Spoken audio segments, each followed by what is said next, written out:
rearrange the alphabets so I could put you next. I am looking forward to a wonderful experience. You think you have to be celebrated? I am going to be celebrated. Oh, you gotta be celebrated. Although you see no have a mommy diabetes. Although you pure on you, naturally sweet. I just took you off the market, baby. Certain things to be logically sensible. It doesn't make sense when you have somebody over 70 in a public office and somebody is qualified and from 30 to 38 he's been home with different degrees, doing nothing.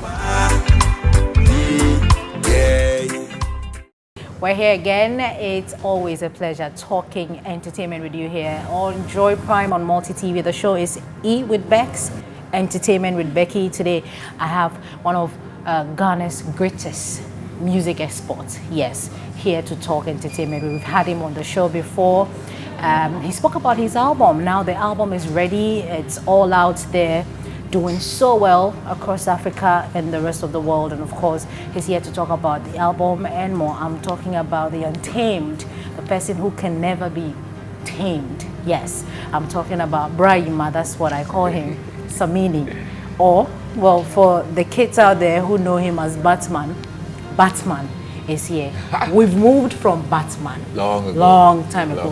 When a kid asks you whether you could fly. So I was listening to that interview you had with Mekwikwe. Yeah. You mentioned the fact that Mobile Award was like the biggest thing that has ever happened to your music career. That was the biggest moment. Okay. Yeah, and I will forever remember that as, you know, a huge moment for me because I was really young at that time and I had just done 2 albums. I was on my 2nd album really, so it was overwhelming for me. And I remember the feeling. I just couldn't believe it, and it gave me a wake-up call really to start working with the mindset that the international world is watching. So everything you're doing has to be top-notch and beyond. Because you don't have to be caught slipping as, you know. Yeah. From 2006 to 2019, you've come a long way. You've won lots of awards, produced quality songs, produced so many albums. Now we're Untamed. We are on the Untamed album. You released Untamed somewhere last year. Yeah, on my birthday. You took it all over the world. I remember how, you know, Untamed took over Ghana. Let's talk about when you went to the US with Untamed. How was the reception? You had an interview, Voice of America. You had a launch there as well. Tell me all about the experience. It was a good one. It was an inspiration to take the music out there to the world and see how people's reaction gets when you actually bring it to the forefront, because we're entertaining Africans in Africa, but when you travel out there, you expect to get people from where you're going to come out in their numbers to experience you. So Seattle was a nice experience because we did the event at the Seattle International Museum. Okay. You know, and it has over 7,000 people or 700? It was 700 people. 700 people in attendance. Yeah, over 700 people. And these were, you know, a good mix of people with just about 20% African. So it was quite a blend that I was pleased to have so that I can, you know, share my art form with, and then they can take to the rest of the world, because we are looking at reaching out to the world. Yeah, so generally, how is the Untamed album doing? Obviously, I mean, I know that here in Ghana has done pretty great, good stuff here in Ghana, but you took it outside the country. So I'm forced to ask how, you know, it's doing. Well, so far it's been great. I mean, Reggaeville nominated it for Album of the Year category, yes. and we got to win that. Yes. And that was like a huge sign, because I released in December, and I went against albums that had come out 6 months prior to me, some even older, and to have come out to be the winner was like huge for me, because I want this album to get to a certain level. I want this album to reach far and wide, because this is me, and this is my first strictly reggae album. You know, I am a reggae artist from Ghana. Yeah. I haven't been comfortable enough to do pure reggae throughout my career till now. Okay. So I have been building myself up for this moment where I will be able to put together a reggae catalog and put it out there for people to enjoy that side of me. So for what the album is doing, I'm really grateful, and I am excited for even more because I can see the future really bright for this. Yeah, is it getting you the revenue that you think you deserve? Yeah. Getting you more shows to play? Because everything is online now. Okay. Music sales is digital. So if your fan base is global, you have people buying your music from all over the world. And it's been just, well, I released on my birthday in December, on December 22nd, and we're in March now. It's been 3 months and it's sold. Sold, yeah, I can see, because the Billboard reggae charts has to do with sales and other things as well. And we debuted on number 8 right in the first week. So, and then we also came on the iTunes charts as well. Number 7 on the US charts, number 3 on the world chart. Sure. And all that is sales. It has to do with how much it's been downloaded. So I must say, we're grateful for what's happening, and we're looking for more. Which one is your favorite song on that album?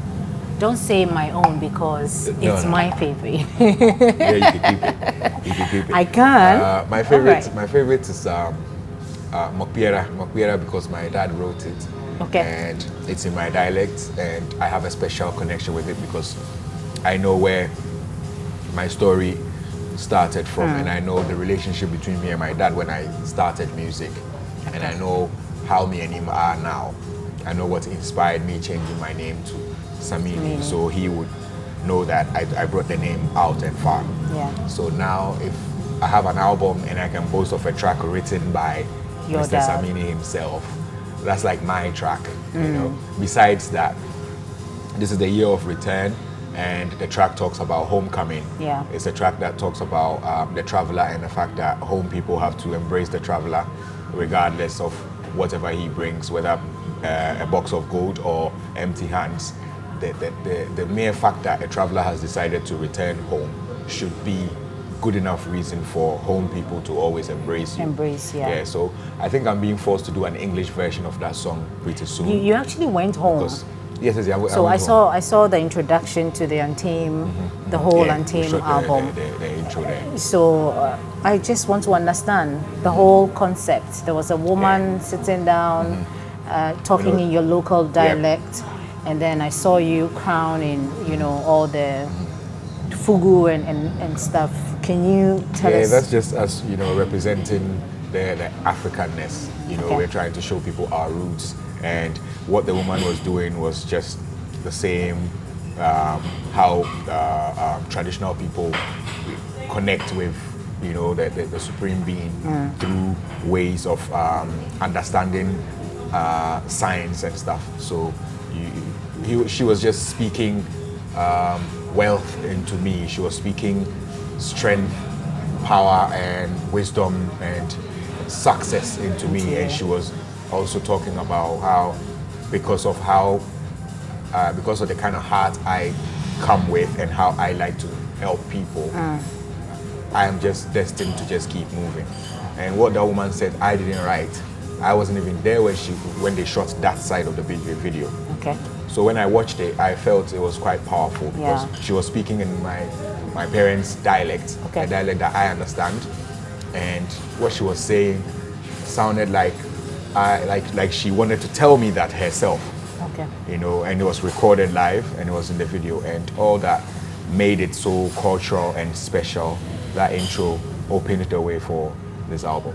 Congratulations on the album. What are your expectations for the Ghana Music Awards? I know you've been nominated for the 3 music awards as well. What are your expectations? I mean, with the success that this album has chalked.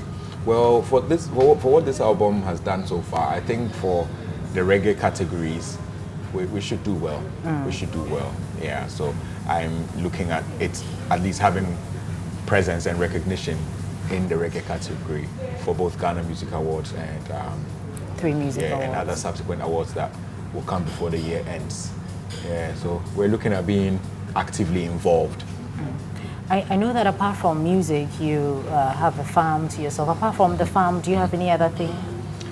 Business here and there, Businesses, you yeah. know, throw the money into whatever. But you know what's interesting is that you own a farm and you pay attention to that. That's like Yeah. agriculture, and it adds so much to the, economy of Ghana. Yeah.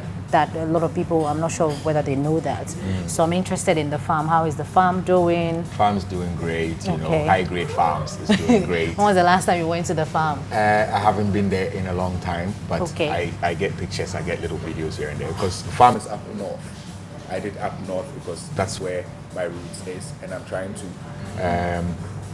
demonstrate something that farming or agriculture is the future, in the sense that if we concentrate on that, we're going to create jobs for people, we're going to give food to ourselves and people that can't necessarily find their own food, and we're going to make money and empower the economy.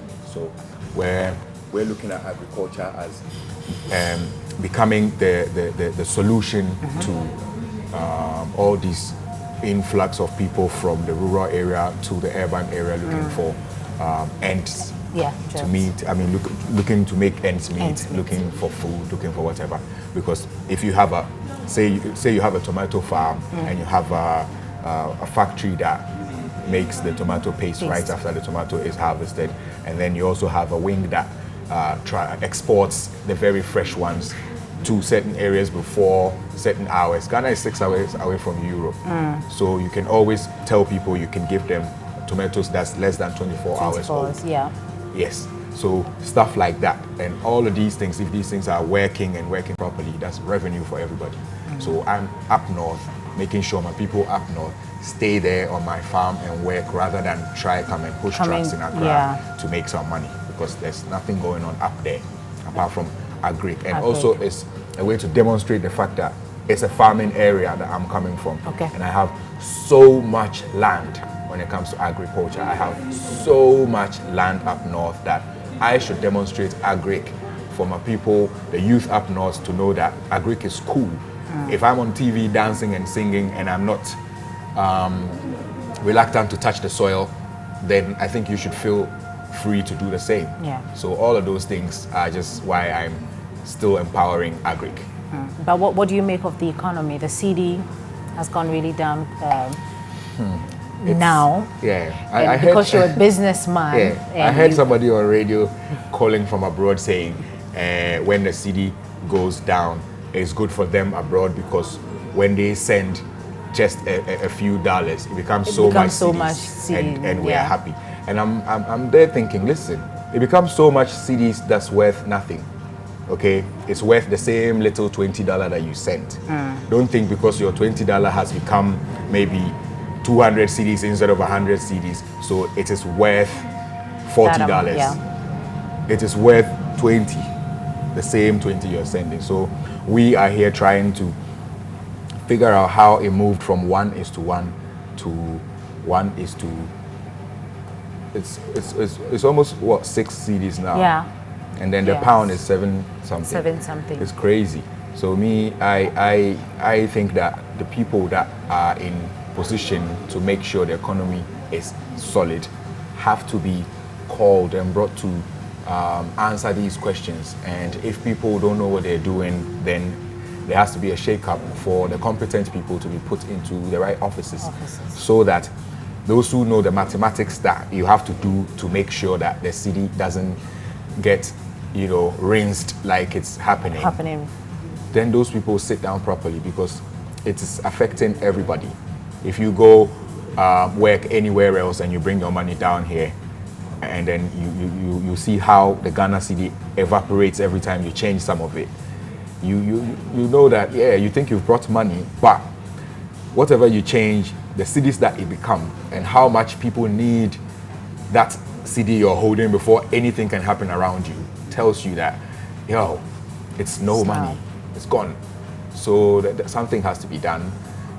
What do you propose? I know you're not an economist. So those who have read the economy and they've written the exams and passed and are sitting in the offices collecting the pay to make sure the economy is stable, should be work around it. Yes, should be called to answer why the economy is not stable. And if they can't answer, let's get some young and competent people, put them in place, because generations change and ways of thinking change. So if you're a 75-year-old guy dealing with a 38-year-old guy in Europe about economy, and he's telling you some things and you don't understand, you're losing. Yeah. But if that guy is dealing with somebody today who understands every app and every link online, that guy is sharp and he knows what that guy is talking about. So now we need to look at drawing a line so that even the youth can rise and let the government know that we all want you to understand that after a certain age, we don't want anybody in office, right? Because if Ghana says retire at 60, and you have people in government office like almost 80 and stuff, it's not fair on anybody, on the one that's working and on the one that's home not working because that guy is continuously working. Because that guy that's being made to overwork himself is being made tired for no reason. And that guy that's being made dormant is being made to waste away for no reason. So there needs to be a balance here.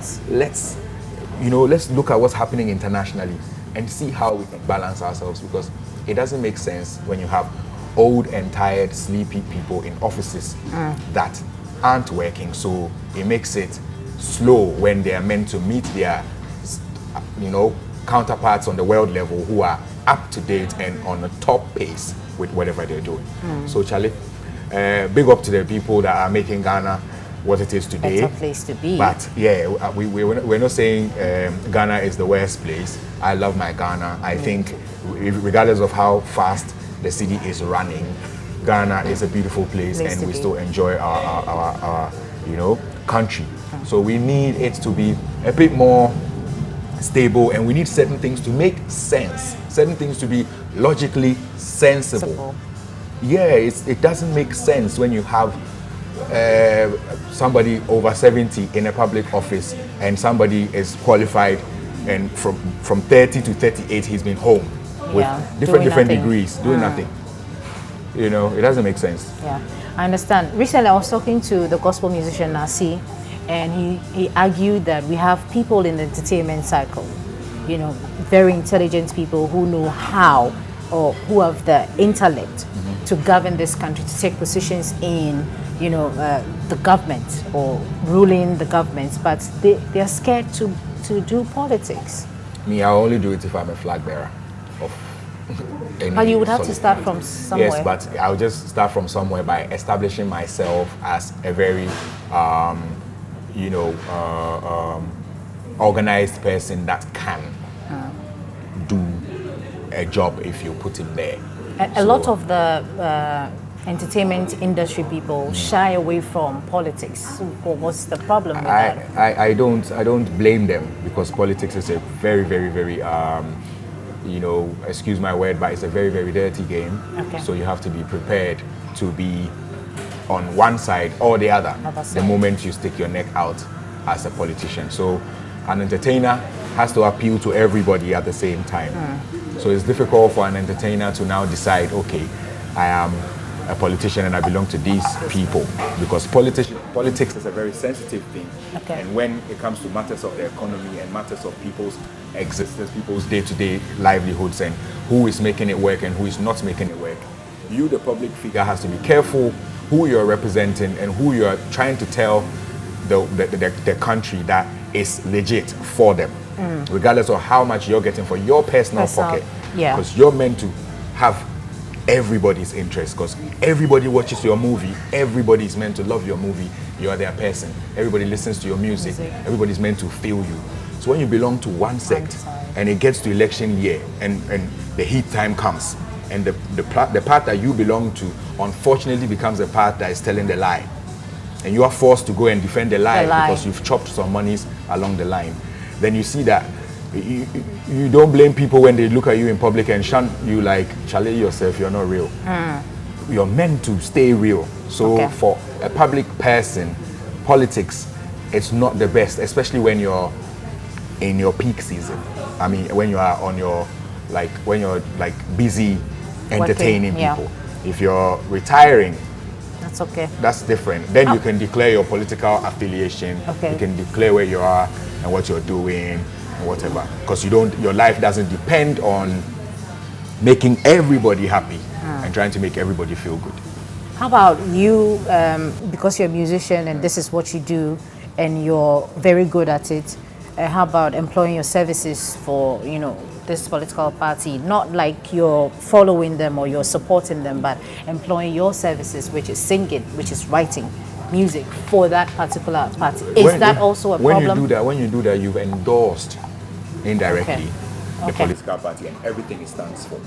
And you are telling everybody that loves what you do to love that party.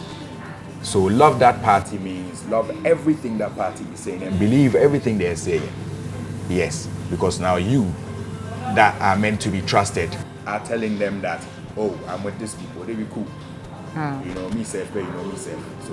So the moment it becomes a lie to them, it's dangerous. So I look beyond that. I mean, I've had different political parties approach me on different levels, but I like to stay neutral. So I have nothing against anybody that wants to declare their political affiliation, but there's a price to pay. Okay. And I'm not ready to pay that yet.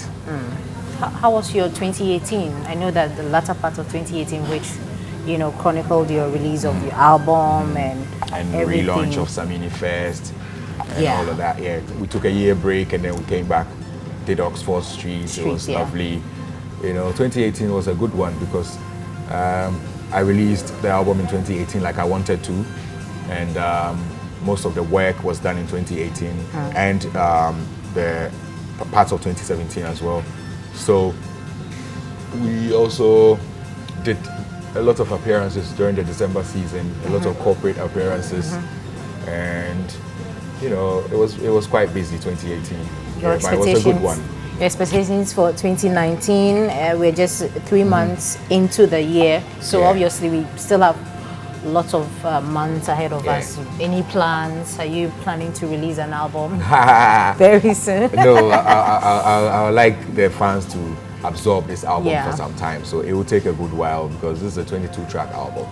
So 2019, well, Ghana Music Awards is going to be exciting. It's been 20 years and some of us have seen our entire career within that period, and it's amazing to still be here and still be part of the top names that would be mentioned on the night. So I can't wait to see how glamorous and how exciting and lit the 20th anniversary is going to be, because I believe it's a platform that we're going to get to celebrate certain people that have happened within the 20-year period. Some of them happened a bang and then they just disappeared. Yes, but they all happened within that 20-year period. They were all part of how exciting that 20 years got.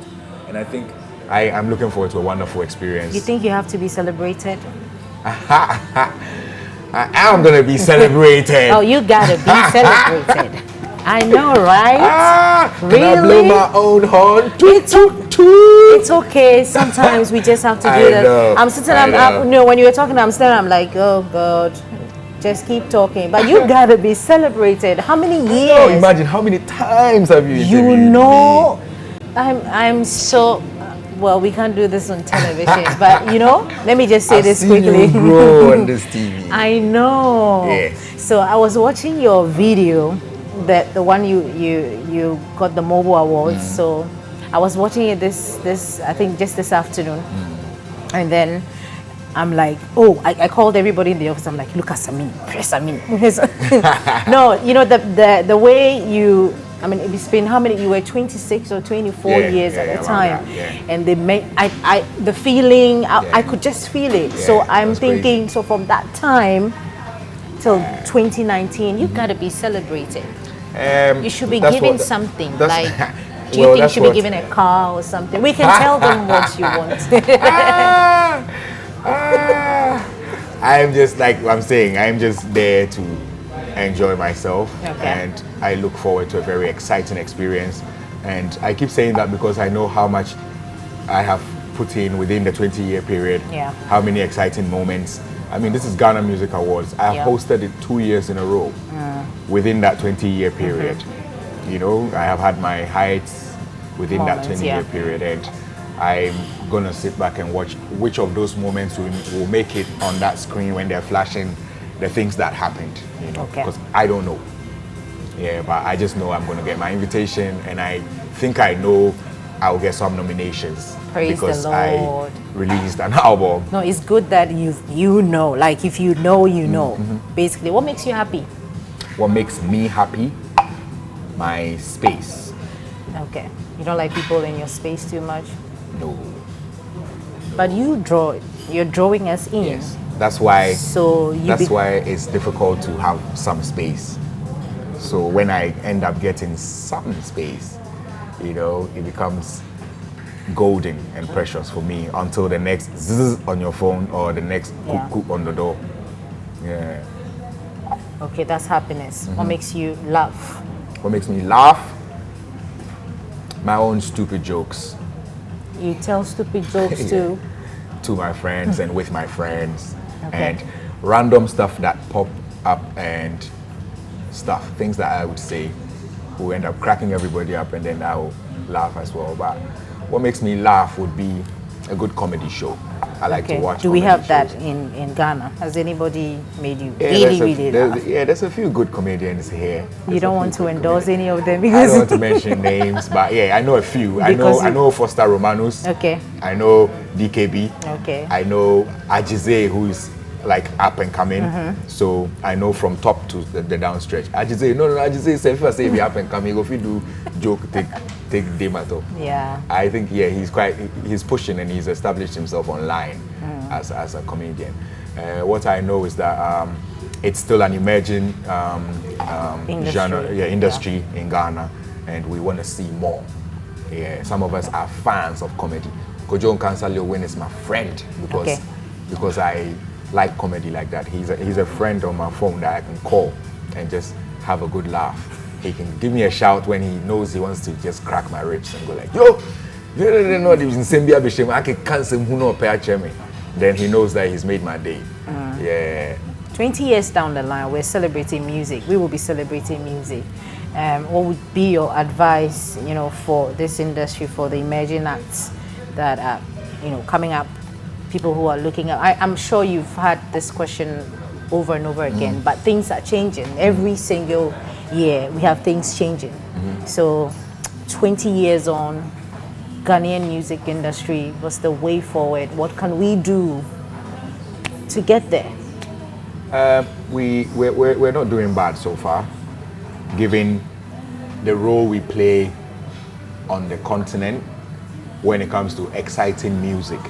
Because no matter how small the country is, when you're talking about songs that are happening on the continent and beyond when it comes to African music, I think we've done quite some work, and it will be good to just keep the momentum, keep pushing, and the advice to the young ones would be to try and stand out, be original, you know, stay consistent and stay focused really.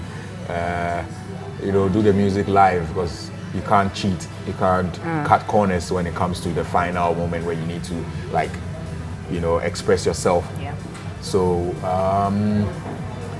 yeah, in the next 20 years, I expect to see Ghanaian music on the main forefront of African music again, like it used to be with those Sibisa days. Yeah. Okay. You've acted in a couple of movies before. I think just one movie. Yeah, I think I did an appearance in Pool Party. Pool Party. That's the. Yeah, and then I used to do Fresh Trouble with Davi and the rest of the guys. What happened to your acting career?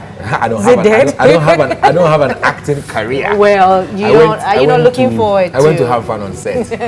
But I mean, it Because- was good. Yeah, it was good. I mean, we had Yvonne Nelson on set. Nelson, I yeah, was I think playing Majid. alongside Yvonne Yeah. Nelson. Majid as well was part of the movie. Yeah, it was a good one. I had fun, you know. I just went on there because the director thought that I could Play that role. play that better. role. But you haven't. You don't have plans of doing. It's too Yeah. tedious. I have plans of writing and directing Okay. movies, Okay. not really acting in the movie. Yeah, once a while I can show face, but When are we looking at that? Because the acting industry, they are calling for support actually. They're saying that they don't have jobs. So when we have... I have stories. Okay. Yeah, so... Can you tell them? Yeah, I have stories. How I can't many- tell them the stories, but I have stories. No, but can you tell them that you have stories so that we can, come to you? For me to sell my stories? Exactly. No. Because my stories are my property. Or you can So produce I'll the produce movies. them, and then I'll cast people, and then eventually people will get work, and then we will have series, films, whatever. But yeah, because I have high grade films, which we don't talk about, but it's registered and it's there. Okay, and we're looking forward to that happening when? I'm still on stage, Charlie. It's a plan, but Yeah. as I speak, it's not a priority. It's not on the list. Yeah, it's not on the list. Stay away from little groups and little gatherings of guys in the aim of whatever it is that you want to do. Because when the police come, they are coming for those little gatherings of people. You're going to end up arrested and you can't explain yourself. So please, if you don't belong there, don't go there. If you're not part of it, don't go there. When it's time to vote, go and queue, vote, go home, watch TV. That's where everything else is collated. Your polling station is not the only place where they count results. So that place cannot determine anything. So when you go there and you think, what is happening here? We're going to fight and die here. There's plenty other places that the same thing is happening. That if you had gone home to watch TV, maybe you would have calmed down. I'm talking little groups that they would find names and titles for. If you don't go roam about for there, you don't go end up in any trouble. I beg you guys. Achie.